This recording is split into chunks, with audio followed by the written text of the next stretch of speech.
We have the new moon at 14 degrees of Cancer, happening on July 5th at 3:57 p.m. Pacific, which is 6:57 p.m. Eastern. Check your local time to see when this lunar event is occurring for you. Welcome to the first new moon of the summer season in the sign of the Crab, which gives us an opportunity to start something fresh regarding our private lives, and also ways to gain emotional secureness. So overall, it's all about seeking something that helps us gain fulfillment. Energetically, this moon is mixed bag. There are some heavy transits occurring during this lunation. It may not seem like there's a lot of transits going to this moon in particular, but there is a bunch going on beneath the surface. Even the vibes on the graph are 100% reflective of some of these energies. And because of that, there's a steady stream of emotional sensitivity and solitude lasting until the 7th. But there are some good luck vibes that are present during this lunation, which will last until about the 6th. So with energy like this, we could be in our feels. We could want some space to ourselves, and it makes sense, especially with some of the transits that we have going on. But within Cancerian energy, we're supposed to feel our feelings, and sometimes when you feel your feelings, you need some space to yourself. However, we could be considering ways to change our luck and what type of opportunities can we be taking that will lead to some sort of fulfillment in our lives. And of course, with that, we're at a new moon, so this is all about starting fresh. These fresh lunar phases are about adopting the positive qualities of a sign and also setting intentions that we'd like to see manifest by the time we get to the full moon in the exact same zodiac placement. So think about what type of Cancerian qualities you'd like to adopt by the time we get to the full moon in Cancer. That's happening around January 13th of 2025. Where do you see yourself adopting Cancerian qualities that will lead to emotional satisfaction in your life? Because emotional sensitivity was so prominent on the graph, one of the Cancerian questions you could ask yourself is, what's weighing you down emotionally? How are you trying to take control of your emotions? Is there an issue that you're trying to quell in terms of having a sense of groundedness when it comes down to your moods and how you're feeling emotionally?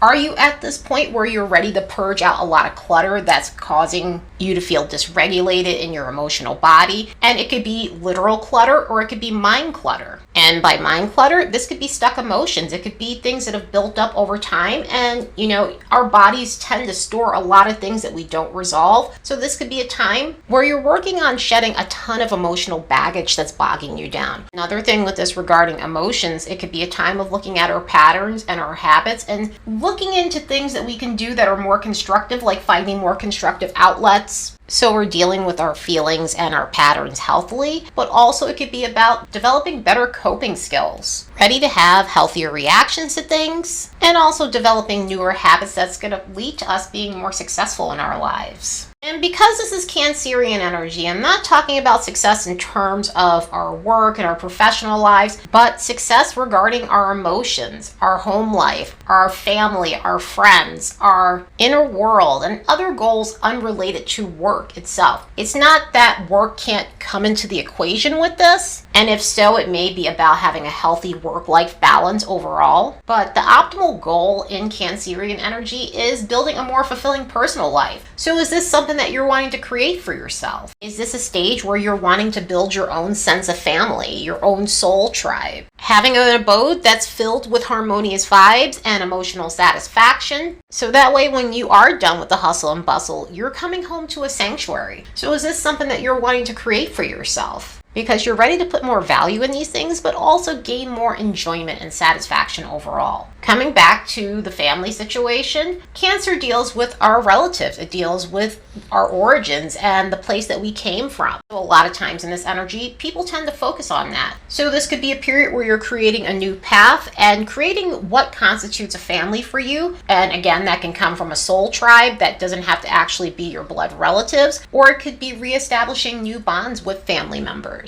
Sometimes within this energy, we go there in terms of working on past trauma and generational baggage that's been passed down from relative to relative, from generation to generation. So this might be a time where you're doing that type of healing work on yourself. It could be a time to start doing research and understanding your family of origin and why they do what they do, or more or less just looking into the history of your family, because maybe you're trying to put the pieces of the puzzle together about a family story that may be something of a mystery. And coming back to the soul tribe thing, this could be a time where you're entering a new chapter when it comes down to fickle relationships with people that you might have taken under your wing as family. Sometimes this could also look like a living situation with roommates and things like that, and now you're looking to improve those relationships. Or it's time to let go and start something fresh that's going to give you the sense of family and healthiness that you're needing in your life. Also, speaking of living situations, is this a time where you're wanting to be more guarded with your private life and your personal space? Cancer rules the 4th house, and this is the area of the chart that most don't see. And of course, this is our private life. This is not the visible like we get in the 10th house, which is ruled by the opposite sign, Capricorn, which is about projecting that image into the world. So this could be a period where you're wanting to get more private. You're practicing the art of concealment. And this could be for various reasons. Sometimes people become more private about their lives because allowing people to know everything that's going on with you isn't always ideal. So this could be about becoming more private about the inner workings of your home and its contents.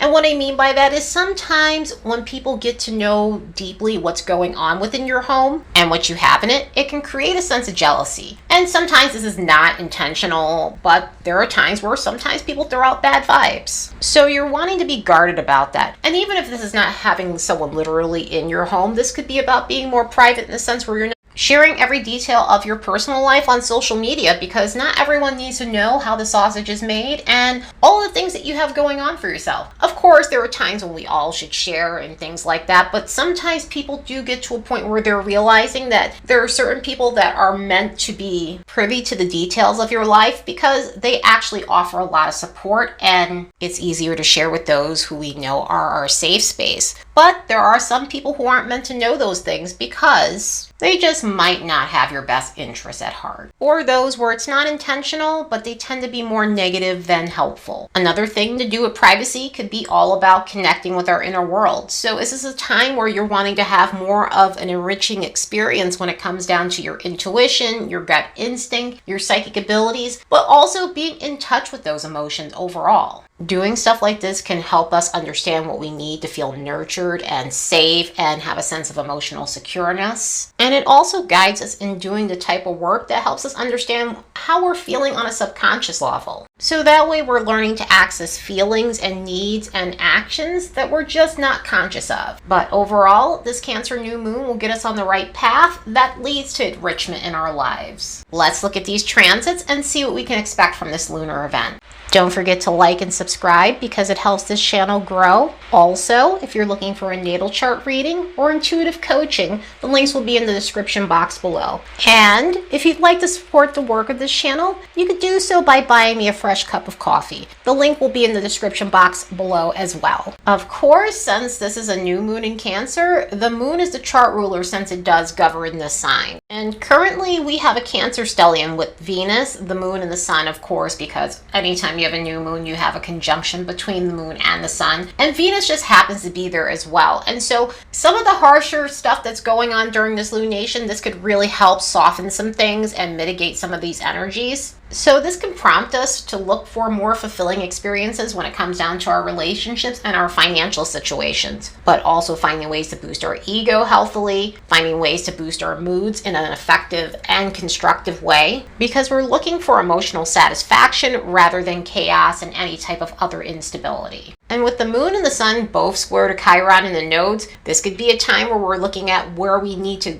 maybe go over something that we missed, so that way we're healing what we need to heal in terms of these areas of our lives. Anything to do with our confidence, anything to do with relationships and finances, because Venus is also included in this square because it's in that stellium. And with the moon here, it might be a time to go over things that help us ground our moods and also to let go of things that are draining us emotionally. And that might feel easier than typical considering that the moon and the sun and also Venus are making a trine with Saturn, and this is going to help in terms of groundedness, in terms of laying out concrete plans for anything that we're trying to establish during this new moon. It can aid us in having better focus. It can aid us in committing ourselves to the right goals so that way we're not wasting our time on things that are just going to keep taking up our time and come at a cost to us. So luckily, during this lunar event, Saturn's got us covered. The signs that will feel this lunar event more than others will be the cardinal modality: Aries, Cancer, Libra, and Capricorn, between 12 to 26 degrees of these zodiac placements. So if you have chart points or planets in these signs, you'll feel this lunar event more than others. Anyway, I hope you all have the best new moon in Cancer later and see you in the next episode.